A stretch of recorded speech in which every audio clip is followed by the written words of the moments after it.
ಜಾತಿ ಜನಗಣತಿ ಸ್ವೀಕಾರ ವಿಚಾರಕ್ಕೆ ಸಂಬಂಧಪಟ್ಟಂತೆ ಗೃಹ ಸಚಿವ ಪರಮೇಶ್ವರ್ ಅವರು ಕೂಡ ಹೇಳಿಕೆ ಕೊಟ್ಟಿದ್ದಾರೆ.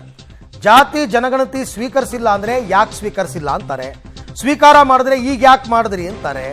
ಕೇಂದ್ರ ಜನಗಣತಿ ಕೂಡ ಆಗಲಿ, ಓವರ್ಲ್ಯಾಪ್ ಆಗದೆ ಇದ್ರೆ ಮುಂದೆ ಸರಿಪಡಿಸ್ಕೋಬಹುದು, ಒಂದು ಸಾರಿ ಕ್ಯಾಬಿನೆಟ್ಗೆ ಬಂದು ಚರ್ಚೆ ಆಗಲಿ, ಆಮೇಲೆ ನೋಡೋಣ ಅಂತ ಪರಮೇಶ್ವರ್ ಅವರ ಹೇಳಿಕೆ.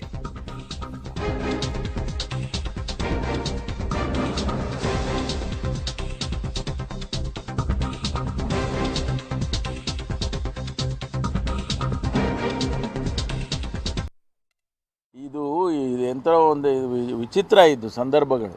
ಈಗ ಅವರು ಈ ಸಂದರ್ಭದಲ್ಲಿ ಅದನ್ನು ಮಾಡದೇ ಇದ್ದಾಗ ನೀವು ಜಾತಿ ಗಣತಿ ಸಮೀಕ್ಷೆಯನ್ನು ಬಿಡುಗಡೆ ಮಾಡಿ ಅಂತ ಒತ್ತಾಯ ಮಾಡಿದ್ದು ಕೇಳಿದ್ದೀರಾ. ಈಗ ಮಾಡ್ತಾ ಇದ್ದೀವಿ ಅಂತ ಹೇಳಿದ್ರೆ ಈಗ ಅದಕ್ಕೊಂದು ವ್ಯಾಖ್ಯಾನ ನಡೀತಾ ಇರುತ್ತೆ. ಆದರೆ ಕ್ಯಾಬಿನೆಟ್ಟಲ್ಲಿ ಚರ್ಚೆ ಮಾಡಬೇಕು ಅನ್ನೋ ಒಂದು ನಿರ್ಧಾರಕ್ಕೆ ಬಂದಿದ್ದಾರೆ. ಅದಕ್ಕೂ ಕಾರಣ ಇದೆ, ಡಿಲೇ ಆಗೋದಕ್ಕೂ ಕಾರಣ ಇದ್ದಾವೆ.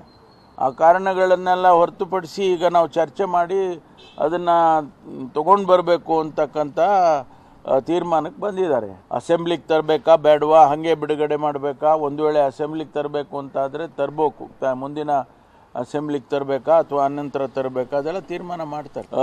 ಫಸ್ಟ್ ಕ್ಯಾಬಿನೆಟಲ್ಲಿ ಆಗಬೇಕು. ಕ್ಯಾಬಿನೆಟ್ ಡಿಸೈಡ್ ಮಾಡಿ ಇಲ್ಲ ಅಸೆಂಬ್ಲಿಗೆ ಬೇಕಾಗಿಲ್ಲ, ನಾವು ಕಮಿಷನ್ ತಾನೇ ಇದು ವರದಿ ಬಿಡುಗಡೆ ಮಾಡ್ತೀವಿ ಅಂತ ಕ್ಯಾಬಿನೆಟ್ ತೀರ್ಮಾನ ಮಾಡಿದರೆ ಆಯಿತು. ಇದು